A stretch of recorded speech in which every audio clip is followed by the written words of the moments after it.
Fine. Question number 1. भूपट्ट विवर्तनिकी सिद्धांताच्या संदर्भात वलीचे पर्वत तयार होण्याच्या प्रक्रियेची चर्चा करा.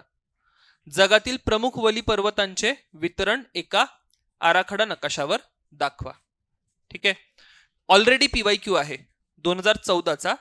त्या पीवायक्यूला थोडं मॉडिफाय केलंय, त्यातनं क्वेश्चन फ्रेम केलाय. ठीक आहे. बेसिक क्वेश्चन आहे, काही इंटरप्रिटेशनचा स्कोप नाही या प्रश्नामध्ये, काही चुकवण्याचा काहीच मुद्दा नाहीये. ठीक आहे. सगळ्यात जास्त वेळ तुम्ही या ठिकाणी लावलाय तो म्हणजे नकाशा काढण्यामध्ये सगळ्यांनी. फाईन. सो डायरेक्ट क्वेश्चन विचारतो काय की तुम्हाला सांगायचं आहे भूपट्ट विवर्तनिकी सिद्धांत कशा पद्धतीने फोल्ड माउंटेन, प्लेट टेक्टॉनिक्स कसा फोल्ड माउंटेन एक्सप्लेन करतो फॉर्मेशन ते सांगायचं आहे. राईट. आणि दुसरा पार्ट आहे, 2 पार्ट मध्ये क्वेश्चन आहे. तुम्हाला एक मॅप ड्रॉ करायचा आहे आणि मॅपवर तुम्हाला दाखवायचे आहेत जगातील मेजर फोल्ड माउंटेन्स. राईट.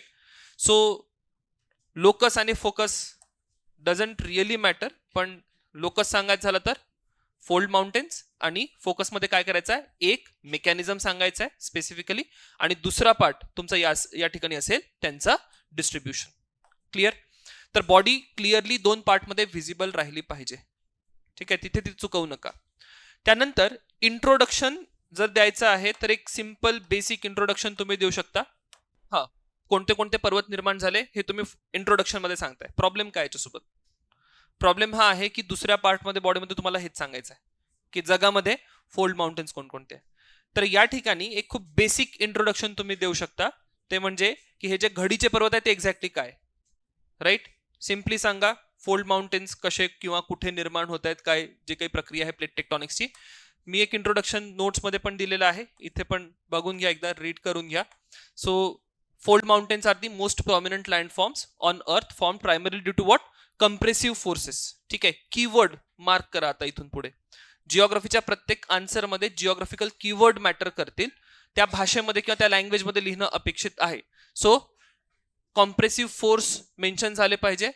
कशामुळे होत आहेत? कोलिजन. कशाचं कोलिजन होत आहे? लिथोस्फिअर. ठीक आहे. सोबतच पहिलं स्टेटमेंट एक सिंपल लँग्वेज मध्ये सांगत आहे की फोल्ड माउंटेन कसे फॉर्म होतात. दुसऱ्या सेंटेन्स मध्ये मी सांगितलंय की यांचं कॅरेक्टर कसं आहे, जिओलॉजिकली कसे आहेत, यंग आहे. राईट. आणि स्ट्रक्चरली कॉम्प्लेक्स आहे. कॉम्प्लेक्स का बरं म्हटलं तुम्ही यांना? फोल्ड्स बघा. राईट. फोल्ड्सची जर तुम्ही स्ट्रक्चर बघितली, फोल्ड्स मोठ्या प्रमाणात तुम्हाला एकमेकांवर आदळलेल्या किंवा एकमेकांवर गेलेल्या दिसतील. क्लिअर. तर म्हणून आपण म्हणतोय की हे जे फोल्ड माउंटेन्स आहे हे कसे आहे, स्ट्रक्चर त्यांचं कॉम्प्लेक्स असेल. लास्टली कुठे निर्माण होतात? हे निर्माण होतात ऍक्टिव्ह झोन्सला. क्लिअर. 2 पैकी कोणतंही एक स्टेटमेंट रादर ब्लेंड करा. थोडे शब्द जर कमी करायचे असेल तर काही पार्ट याचा गाळू शकता, बट एक बेसिक जेनेरिक इंट्रोडक्शन या ठिकाणी एक्सपेक्टेड आहे. खूप फॅन्सी इंट्रोडक्शनचा स्कोप नाहीये की तुम्ही फॅक्ट लिहू शकत नाही, डेटा मेन्शन करू शकत नाही, रिपोर्ट मेन्शन करू शकत नाही. राईट. देन पुढचा पार्ट आहे तो म्हणजे बॉडीचा पार्ट. बॉडीच्या पार्टमध्ये आपण स्पेसिफिकली पहिला पार्ट या ठिकाणी ऍड्रेस करू, तो म्हणजे कशाचा? फॉर्मेशन. ठीक आहे. यांची निर्मिती कशी आहे. पण या ठिकाणी एक चूक होऊ शकते. एनीबडी? चूक काय होईल? फोल्ड माउंटेन फॉर्मेशन किंवा वलीच्या पर्वतांच्या निर्मितीच्या संदर्भात जेव्हा तुम्ही एक्सप्लेनेशन द्याल, काय चूक कराल? हा, आपण फोल्ड माउंटेन फॉर्मेशन साठी 2 प्रोसेस किंवा 2 थिअरीज बघितल्या होत्या. एक प्लेट टेक्टॉनिक्स म्हणजेच भूपट्ट विवर्तनिकी, आणि दुसरी जिओसिंक्लाइन, भूद्रोणी किंवा भूसन्नती. प्रश्न भूद्रोणीचा विचारलेला नाहीये, प्रश्न डायरेक्टली विचारलेला आहे प्लेट टेक्टॉनिक्सचा. घाईमध्ये तुम्ही एक्सप्लेन करून बसाल काय, भूद्रोणी किंवा जिओसिंक्लाइन्स. ती मिस्टेक टाळा. राईट. मग बाकी क्लॅरिटी आहेच की प्लेट टेक्टॉनिक कशा पद्धतीने तुम्हाला फोल्ड माउंटेनचं फॉर्मेशन सांगतं. मग यामध्ये 2 केसेस सांगायच्या आहेत. राईट. एका पाठोपाठ एक लिहा की कशा पद्धतीने ओशनिक कॉन्टिनेंटल कॉन्व्हर्जन जर असेल, एक महासागरी भूपट्ट, दुसरा कॉन्टिनेंटल भूपट्ट, यांचं जर कोलिजन होत आहे त्यातून तुमच्या पर्वतांची निर्मिती होईल. आणि दुसरा पार्ट या ठिकाणी ऍड्रेस करा, तो म्हणजे कॉन्टिनेंटल कोलिजन. क्लिअर. फर्दर जेव्हा तुम्ही हे ओशनिक कॉन्टिनेंटल सांगत आहात त्या ठिकाणी उदाहरण देणं अपेक्षित आहे. स्पेसिफिक एक्झाम्पल मेन्शन करा की जसं या ठिकाणी ओशनिक कॉन्टिनेंटलच्या केसमध्ये मी उदाहरण सांगू शकतो कशाचं? अँडीज पर्वतांचं. कॉन्टिनेंटल मध्ये मी उदाहरण सांगू शकतो हिमालय पर्वतांचा. क्लिअर. दोन्ही प्रक्रियांमध्ये एक थोडासा मायनर डिफरन्स आहे. तो मायनर डिफरन्स पण सांगायला लागेल. मायनर डिफरन्स काय आहे? ओशनिक कॉन्टिनेंटल मध्ये इथे तुम्हाला काही व्होल्कॅनिक फॉर्मेशन्स दिसतील, व्होल्कॅनिक ऍक्टिव्हिटी दिसेल. राईट. जर तुम्ही कॉन्टिनेंटल कडे गेलात तर कॉन्टिनेंटल मध्ये कोणतीही व्होल्कॅनिक ऍक्टिव्हिटी दिसणार नाही. क्लिअर. तर हा झाला पहिला पार्ट, तुम्ही ऍड्रेस केला. या ठिकाणी कंपल्सरीली डायग्राम काढा. डायग्राम विसरता कामा नये. डायग्राम नसेल तर मार्क कट होतील. क्लिअर. डायग्राम कोणत्या काढायचे आहे ते तुम्हाला माहिती आहे. दोन्ही ठिकाणी तुम्हाला कोलिजन दाखवायचे. ठीक आहे. पहिल्या केसमध्ये ओशनिक कॉन्टिनेंटल कोलिजन, मार्जिनला घडीचे पर्वत. राईट. आणि दुसऱ्या केसमध्ये कॉन्टिनेंटल कोलिजन. प्रत्येक वेळेस शिकवताना सांगितलं होतं की दोन्ही प्रकारच्या कोलिजन्स मध्ये डिफरन्स दाखवता आला पाहिजे. डिफरन्स तुम्ही कसा दाखवताय? भूपट्टांची जाडी, प्लेट्सची थिकनेस. जर तुम्ही या ठिकाणी माझी प्लेटची थिकनेस बघितली, इथे मी हा ओशनिक सरफेस दाखवतोय किंवा ओशनिक क्रस्ट दाखवतोय. जाडी कशी आहे? कमी आहे. तेच तुम्ही कॉन्टिनेंटल केसमध्ये जाडी बघा, कॉन्टिनेंटल केसमध्ये जाडी जास्त आहे. यांनी पण बऱ्यापैकी इम्पॅक्ट पडेल. समजा तुम्ही सगळं सारखं दाखवलं तर मी कसं डिस्टिंग्विश करू पेपर चेक करताना की कोणता ओशनिक सरफेस आहे, कोणता कॉन्टिनेंटल सरफेस आहे. क्लिअर. First part. राईट. त्यानंतर सेकंड पार्ट मध्ये काय ऍड्रेस करायचं आहे? सेकंड पार्ट मध्ये सांगायचं आहे की यांचं डिस्ट्रीब्युशन किंवा यांचं वितरण नेमकं कसं आहे. जर यांच्या डिस्ट्रीब्युशन किंवा वितरणाची चर्चा करायची असेल, राईट, तर दोन पद्धतीने चर्चा होऊ शकते.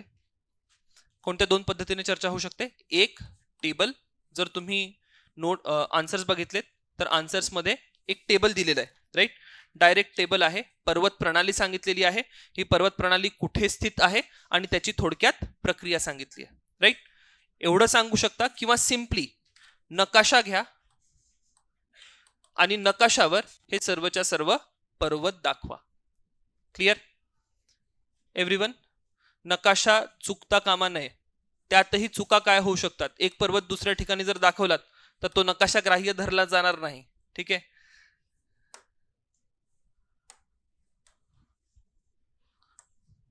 नकाशावर लेबलिंग पण मॅटर करेल.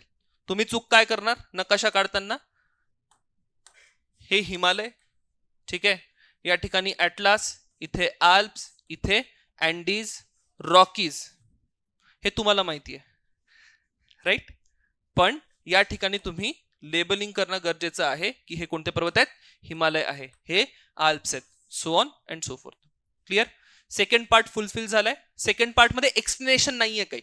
सेकंड पार्ट फॅक्च्युअल आहे. क्लिअर. जर तुमची तयारी खूप चांगली असेल, आणखी एक व्हॅल्यू ॲडिशन तुम्ही या पार्ट मध्ये करू शकता, ज्याने तुमचा एक मार्क नक्की वाढेल. Can you tell me value addition काय करू शकतो नकाशामध्ये? पर्वत तर मी दाखवलेत. प्रत्येक पर्वताचं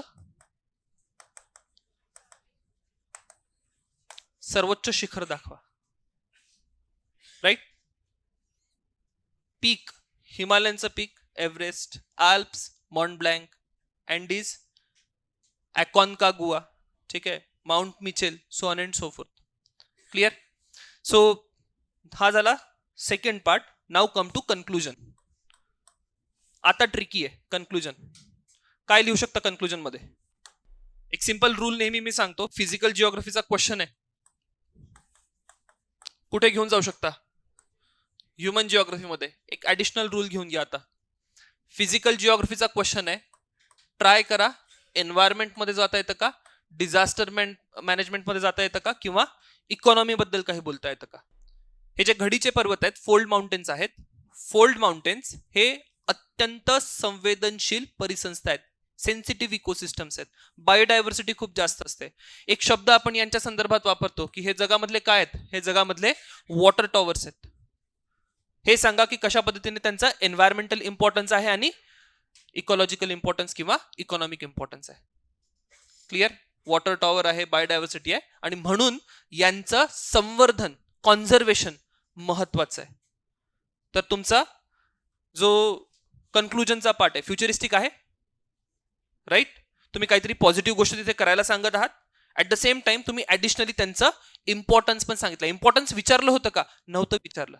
येट मी कुठेतरी हे जे काही भौगोलिक वैशिष्ट्य आहे त्यांचं महत्व काय ते या ठिकाणी अधोरेखित केलंय. क्लिअर? लक्षात राहील इंट्रो बॉडी कन्क्लुजन मध्ये काय काय करायचंय. So this was first question. Let's move to second question. Fast होते.